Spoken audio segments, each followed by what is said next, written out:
Hi, I'm Becca St. James, and I'm continuing on with part 3 of chapter 1, Edancer Audiobook.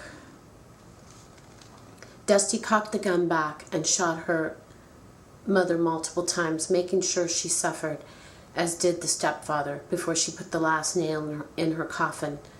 Dusty walked over to her mother's soon-to-be lifeless body. As for you, you are worth a little of my saliva. Dusty spit on her and said, "You should never have had children." Dusty ran out of the house, jumped in her car. She remembered the phone in her pocket and picked it up. "CJ, I just killed Mom and Dad, and I feel like I'm flying." "Dusty, what have you done?" "What? You think they deserve to live?" "I met Dad's wife-to-be, and she is expecting. I'm not going to allow him to get away with hurting anyone else." "Okay, that makes sense, but Mother is in menopause. The point is not that they deserve it, but that I will lose you to a federal penitentiary." "You're not going to lose me to a penitentiary. Look, Mom was going to remarry, and the guy has 2 little kids. Do you want her to do the same thing to them that she did to us? There was also a chance she would leave her money to him, and you wouldn't get any of it. After all they put us through, Mom and that scumbag were going to start new lives together, hurting innocent people. Now all the money is yours. Just look at how many people are safe now that they are gone. Now that the other children can't be abused, and you get the inheritance you deserve." I couldn't stand by and see what happened to us, happened to some other beautiful little innocent baby who had the gleam of the world in his or her eyes, and then watch that gleam dim to vacant. You had that gleam in your eyes. I remember, CJ. This is where a not-so-eventful childhood has led us. We were so clueless as kids, CJ, and they took full advantage.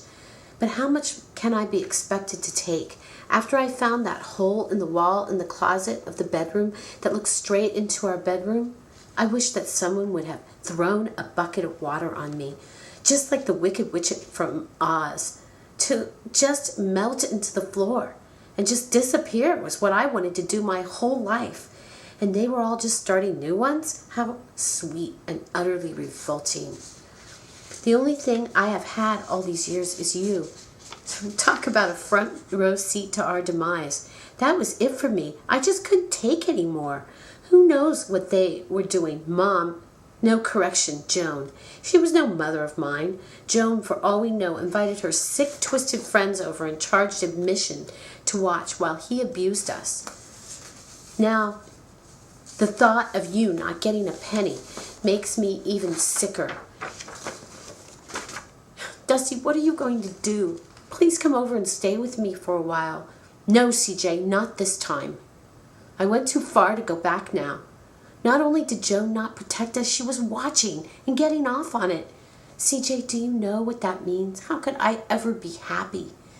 Marry a nice man, mother a child, for God's sake. How could you? What if I have no choice but to end up just like her? I am not going to subject a child to that. So what am I going to do with my life? Just tell me that. I mean, just what are my options here? Be a dancer till I'm 90? What about becoming a prosecuting attorney that tirelessly advocates for the rights of dancers, or just women who have been molested? That would be great, and let's face it, that would take a certain amount of self-esteem. Self-esteem, which I just don't have. They robbed us of it. No, that's inaccurate. To be robbed, I would have had to have it to begin with. I doubt there was a day in my life where that disgusting worm of a man wasn't pawing all over our innocent bodies. I may go to hell for this, but I have no choice at this point. It would make me happy to see that you have accomplished something great in your life. But I'm afraid I'm not going to be around. It's too late for me. You need a license for everything under the sun, but they just let anyone procreate. That is the fact. That fact is what killed me. It doesn't have to.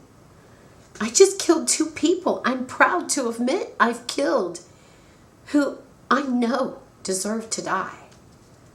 There is the insanity plea. Please. Look, advocating for women who have been molested like us would be an admirable cause for you. And I want to see you do that, CJ. You are the one who is going to make something of yourself. I'm done. Yes, Dusty, I'm sure you're right about most of that, but we can work together on it. You don't have to be done. If you're done, I'm done. Don't you see? We're twins. Don't do this to me. I won't make it without you. Where are you? Can you just start the car now? I can see a parking place right out front. They don't care about what happens after they send you off with the little diaper bags with the cute little baby things and coupons for diapers and diaper genies. Diapers may catch the pee, but they won't do anything to catch the semen or cure the venereal diseases we're sent into adulthood with.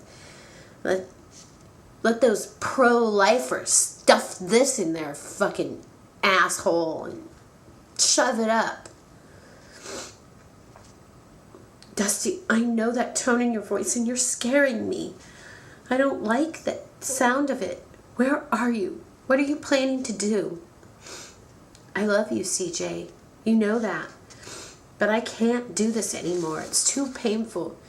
You know, in this body. Dusty, please. No, please. Dusty pulled up in front of the Market Street Club where she had worked, put the cell phone on the seat, and paused for a moment, her eyes filled with tears, when she thought of CJ and how she was about to betray her. It wasn't enough to leave her with the tragedy itself. Dusty insisted on sharing the morbid details with her as well. You were always the strong one, CJ. CJ could still hear her through the receiver. No, Dusty, no, stop!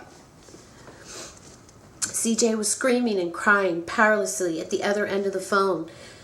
Then she shriveled up on a ball on the floor and sobbed. She couldn't even tell 911 of her sister's parked location. Dusty could not fathom the thought of dying alone. She picked up the can of gasoline that sat on the floor of the passenger side. Her face became stoic and stern as she poured the gasoline all over her body and struck the match.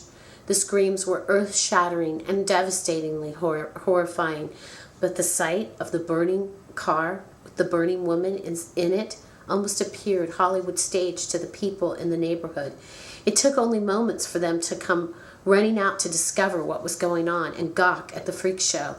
The horror in the faces of those who were watching the burning woman screaming in the car told the story itself. She screamed until the flames engulfed her, as a martyr might have done back in the Inquisition days. CJ felt a lump in her throat that seemed to be choking her through the tears. She was lost in the terror of what her sister could have done. 5 minutes later, after CJ had called 911, another report came in of a car on fire in front of the Market Street Club in San Francisco, where Dusty had worked. By the time CJ arrived, there was not enough remains for Dusty for her sister to identify, but the 1967 Ford Mustang that was impeccably restored with the Poo-Tang license plate told her the awful truth. Only Soot and ash remained of Della Rihanna Porter, a.k.a. Dusty, who would now only truly be identifiable by the coroner. CJ had received a call 15 minutes after the 911 call to the police. The scene that was called in on Market Street had matched the description of CJ's desperate call enough for them to suspect that the call was related. Crystal Justine Porter stood in front of the charred corpse on Market Street. Her tear-stained face and small whimpers uttered more than just speculation that even without the coroner's report, she was in fact standing in front of the remains of her twin sister. Dusty was now a statistic in the category all her own, and CJ went on to spend 2 hours hysterically babbling useless, nonsensical gibberish to everyone around her until she wound down into a catatonic state.